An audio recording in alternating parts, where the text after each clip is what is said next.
फिर से शुरू किया जाए। तो प्यारे बच्चों, जैसा कि आप जानते हैं कि मिशन शक्ति के द्वारा उत्तर प्रदेश सरकार ने महिलाओं को सशक्त बनाने के लिए बहुत ही अहम कदम उठाया है, जिसके तहत आज का ये वेबिनार आयोजित किया गया है, आत्मनिर्भर और महिला सशक्तिकरण। तो आपको मालूम है बच्चों की हमारी जो दुनिया है इसकी आधी आबादी औरतों की है। तो आप सोचेंगे कि आधी आबादी औरतों की है। हम सोचते हैं कि दुनिया बहुत अच्छी हो, खूबसूरत हो, सुंदर हो, सुखी हो, शांतिमय हो, लेकिन ये कल्पना कैसे की जा सकती है अगर इस दुनिया की आधी आबादी दुखी हो, असहाय हो और अधिकार विहीन हो। तो महिलाओं को अधिकार मिलेंगे तभी ये दुनिया सुखी हो सकती है, तरक्की कर सकती है। कोई भी राष्ट्र, कोई भी देश तब तक उन्नति नहीं कर सकता जब तक उस देश, उस राष्ट्र की महिलाएं आत्मनिर्भर ना हो, उस देश की महिलाएं सशक्त ना हो। कैसे सशक्त होंगी? इस पर बहुत सारी स्टडीज हुई हैं, सर्वे हुए हैं। उनसे जो बात निकल के आई है वो आप भी जानती हैं कि एजुकेशन यानी शिक्षा एक बहुत बड़ा टूल है, एक हथियार है, जिसके माध्यम से महिलाओं के जीवन स्तर में बदलाव लाया जा सकता है।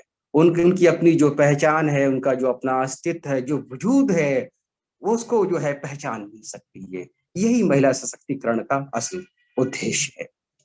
तो आपने देखा भी कि जब जब महिलाओं को कोई मौका मिला है, अवसर मिले हैं, उन्होंने अपने आप को साबित किया है। लेकिन ये भी सही है कि समाज में यानी समाज को बेहतर बनाने के लिए महिलाओं का जो योगदान है, कहीं न कहीं उसको ठीक से उसका मूल्यांकन नहीं किया गया, उसको पहचाना नहीं गया। इसीलिए ये मिशन शक्ति कार्यक्रम लॉन्च किया गया है। तो आपने एक चीज इसमें यह है कि महिलाओं के स्वास्थ्य पे बहुत ज्यादा ध्यान दिया जाना चाहिए उन्हें सशक्त बनाने के लिए।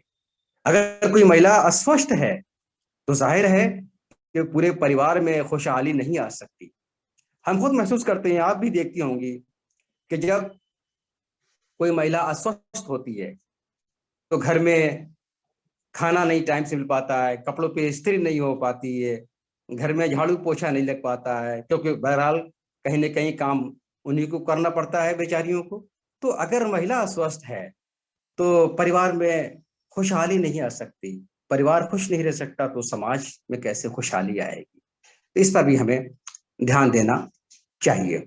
अच्छा, उत्तर प्रदेश में हम बात करें तो जिसे हम भारतीय संस्कृति का हृदय कहते हैं, यहाँ पर महिलाओं की जो जो जो, जो सूरत हाल है बड़ी दयनीय है। आए दिन जिस तरह की घटनाएं हुई पिछले दिनों में, उसने सबको, पूरी मानवता को हिलाकर रख दिया है। तो जबकि हमारे कानूनों में महिलाओं को बहुत अधिकार मिले हैं, लेकिन कहीं ना कहीं वो सोच है, हमने ऐसा माहौल बनाया है, हम देवी तो मानते हैं महिला को, लेकिन हम ही ने कुछ ऐसा वातावरण पैदा किया है जिसमें एक महिला अपने आप को सुरक्षित महसूस नहीं कर सकती। किसी शायर ने कहा है कि गुलशन में फसले गुल की जमानत के बावजूद ये किसका घर जला है हिफाजत के बावजूद। हमने हिफाजत कैसे की है, इसमें एक औरत महफूज नहीं कर सकती। इसमें हम सब बराबर के जिम्मेदार हैं। फ्रेंच राइटर सिमन द बुअर ने कहा कि महिला पैदा नहीं की जाती, पैदा नहीं होती, बल्कि बनाई जाती है। यानी उसको ये महसूस कराया जाता है कि तुम औरत हो। और ये सच्चाई है, हकीकत भी यही है कि स्त्री दुनिया के किसी भी हिस्से में हो, कहीं भी हो, किसी भी जात की हो, किसी भी मजहब की हो, उसकी जो नियति है, जो उसकी तकदीर है, जो डेस्टिनी है, वो लगभग तकरीबन एक जैसी होती है। उन्हें एक खास तरह के सामाजिक और खास किस्म के सांस्कृतिक ताने बाने में रहना सिखाया जाता है। आप खुद देखती होंगी आपके परिवार में, सभी परिवार में नहीं लेकिन अक्सर अभी ऐसा है कि जो लड़कियां हैं उनके लिए घर वालों का जो व्यवहार है वो जरा अलग होता है और लड़कों के लिए अलग होता है। लड़की है अगर जोर से बोल रही है तो उस पर टोका जाएगा, ज्यादा बोलती है कहते हैं बहुत बकबक करती है, अपनी मर्जी से अपने दोस्तों को, अपनी सहेलियों को नहीं बुला सकती, अपनी मर्जी से कहीं जा आ नहीं सकती है। और सबसे बड़ी बात यह है कि हमारे समाज में लड़की अपनी मर्जी से अपनी जिंदगी के फैसले नहीं लेती है। क्यों? क्योंकि उसको एक खास किस्म के जो दमघोटू प्रक्रिया है सीखने की, उस अमल से गुजरना पड़ता है। इसकी वजह से बहुत सारी दिक्कतों का सामना करना पड़ता है। अच्छा, घरों में देखेंगे आप कि काम का भी बंटवारा कर लिया गया है। मर्द जो है बाहर का काम करेंगे, औरतें घर का चौका चूल्हा झाड़ू पोछा और खाना बनाएंगी। दूसरी एक और डिवीजन है, वो ये है कि औरतें जो काम करेंगी वो निम्न होगा और मर्द जो काम करेंगे वो उच्च होगा। ये सोच है, कानूनों में नहीं है। कानूनों में तो बराबर के अधिकार दिए गए हैं महिलाओं को। अच्छा, इसके लिए खुद भी आप खुद महसूस करेंगी कि कहीं ना कहीं महिलाएं भी जिम्मेदार हैं। वो भी ये मानती हैं कि यही सही है, क्योंकि बहुत अरसे से इस तरह के जीवन वो खुद जीती हैं, यातनाएं सहती हैं, उनको लगता है कि शायद यही ठीक है। मैं तो एक क्लास में एक दिन जिक्र कर रहा था, मैंने एक शेर की एक मानी बताया, तफसीर बताई, तो उसमें जिक्र आ गया कि मर्द और औरत के काम। तो काम मैंने कहा कोई बटा हुआ नहीं है, तो एक लड़की ने कहा नहीं, बिल्कुल बटा हुआ है। मर्द बाहर का काम करते हैं, मर्द कभी भी घर का काम नहीं कर सकते। यानी अगर मर्द घर का काम करेगा तो उसने बताया कि घर की बरकत चली जाती है। तो मैंने कहा तो बड़ी अजीब बात है, ना कोई कानून कहता है ना कोई मजहब कहता है, घर की बरकत मर्दों के काम करने से कैसी जा सकती है। तो मैंने उसे बताया कि देखो बच्चे, आज दुनिया में जो भी बड़े कुक हैं, बड़े शेफ हैं, जो जो खाना बनाते हैं, वो तकरीबन मर्द हैं। और खुद हमने देखा है इतिहास में, आप देखेंगे मुगलों के यहाँ या उससे बाद या उससे पहले बड़े बड़े खानसामा होते थे, जो अफगानिस्तान, ताशकंद, बुखारा और कहाँ कहाँ से बुलाए जाते थे अच्छे अच्छे लजीज और जायकेदार खाने बनाने के लिए। वो सब मर्द हुआ करते थे। और छोड़ दीजिए, आज ही देख लीजिए, हमारी शादी ब्याह में अक्सर जो खाना बनाते हैं मर्द ही तो होते हैं। अगर खाने का काम बटा होता तो मर्द क्यों बनाते हैं। तो दरअसल कोई ना तो कानून है, ना कोई ये उसूल है कि काम मर्द ये करेगा और औरत ये करेगी। ये तो एक तो चला आ रहा है, उस तरह से बांट लिया, समझ लिया गया। लेकिन अब ऐसा नहीं होना चाहिए। और बल्कि मैं तो ये कहता हूं, और कोई भी इसी यही कहना चाहिए कि जब तक मर्द जो है महिलाओं के का दुख दर्द, महिलाओं के काम में हाथ नहीं बटाएगा, तब तक उनका दुख दर्द नहीं समझ सकता।